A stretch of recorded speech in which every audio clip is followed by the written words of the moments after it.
And three, I'd like to specifically talk about what we're doing here at the Beth Israel Deaconess Medical Center to manage lymphedema. In the fourth portion, we're going to talk specifically about how the concepts relate to your case in particular. The first thing I'd like to talk to you about is, what is lymphedema? You know what lymphedema is. You're living with it. And I want to give you my analogy for lymphedema, and it's trains. Imagine your heart is the biggest train station in the world, and every morning a big red train leaves that station. Now, you actually have a red train dedicated to every extremity of your body, but let's focus on the red train just for the purposes of this video, going to the left upper extremity. It's chock full of passengers, and every passenger has a seat. The train leaves the station first thing in the morning. It makes its way to the armpit, and when it gets to the armpit, it starts to drop off passengers. The train continues to drop off passengers as it works its way down the arm, and when it gets to the end of the line, or the tip of the fingers, all the passengers are off the train. 5 o'clock whistle hits, everyone wants to go home. There are two trains that come home.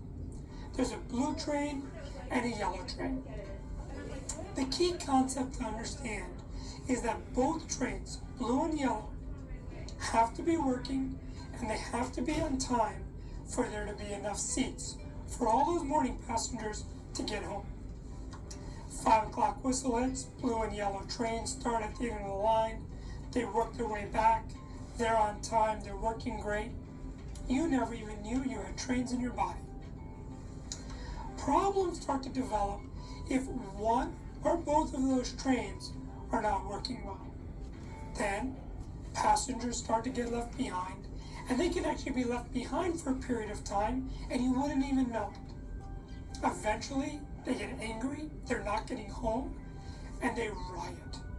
And when they riot, those are your symptoms of lymphedema. So what's the analogy? The analogy is the red trains are your arteries, the blue trains coming home are your veins, and the yellow trains coming home are your lymphatics. So it's important to understand that edema, swelling, can be caused by many different potential issues. It could be a problem with the blue train or the veins, a problem with the yellow train, the lymphatics. It could even be a problem with the main train station, the heart. So it's very important to understand that one of the first things we do in our center is we want to make sure we confirm the diagnosis. And that is why, as you'll see later, we have a multidisciplinary approach to the diagnosis, management, and treatment of lymphedema. Next, I'd like to talk to you about what is the standard of care for lymphedema. The gold standard of care for lymphedema remains physical therapy, conservative treatments. As you may have experienced, certified lymphedema therapists will provide critical treatments for the management of lymphedema. These may include manual lymphatic drainage, compression, pumps, exercises, and these are all very important maneuvers to manage lymphedema. Let's go back to the train analogy. Let's take the Acela Express. That's the yellow train, let's say, and it's the main train between Boston and New York, and it's stuck halfway there. What I equate the work of physical therapists as is they're saying, okay, that yellow train isn't working. Let's take 1,000 people, let's put it behind the train, and let's push it the rest of the way there. And guess what? It would actually work. If you took 1,000 people behind a train engine, they could probably push that engine and eventually get it to New York. However, it would take a lot of time, money, and resources. And those are the things that negatively impact quality of life. So the question is there something better? And with that, I'd like to talk about what we're doing here at the Beth Israel Deaconess Medical Center. We've truly developed a multidisciplinary approach to lymphedema. Now, there are many touch points into the program, And I'm going to briefly review some of those touch points. We have a lymphatic medicine clinic. This is run by Dr. Brett Carroll. He's a cardiologist with a specialty in vascular medicine. Going back to our train analogy, he's an expert on the red, blue, and yellow trains. But he's not a surgeon. His job is to review your case and make sure we are truly dealing with an isolated and focal lymphatic or yellow train issue. Our next clinic is our lymphatic treatment clinic. Our lymphatic treatment clinic is run by Ms. Kathy Shalhoub, a certified lymphedema therapist who has dedicated her career solely to the management of lymphedema patients. In that clinic, we will evaluate the therapy you have received to date for the management of your lymphedema. You will undergo state-of-the-art in measurements, follow-up, and treatment for lymphedema. Two other touch points will be our nuclear medicine department. We work very closely with Dr. Kevin Donahoe to perform lymphoscintigraphy on patients to better understand how the yellow train is or is not functioning. You will also work directly or indirectly with Dr. Leo Tsai. He is a close collaborator with us in body imaging. He runs the MRI protocols where we will actually look to see where your stranded passengers are located or where your edema is the worst. We will also use MRI to better understand your blue train anatomy. And finally, we come to the lymphatic surgery clinic. You're sitting in the lymphatic surgery clinic. Let's go ahead and dive into the various surgical options for the management of lymphedema. Now, when I think about surgeries for lymphedema, I break them into two major categories.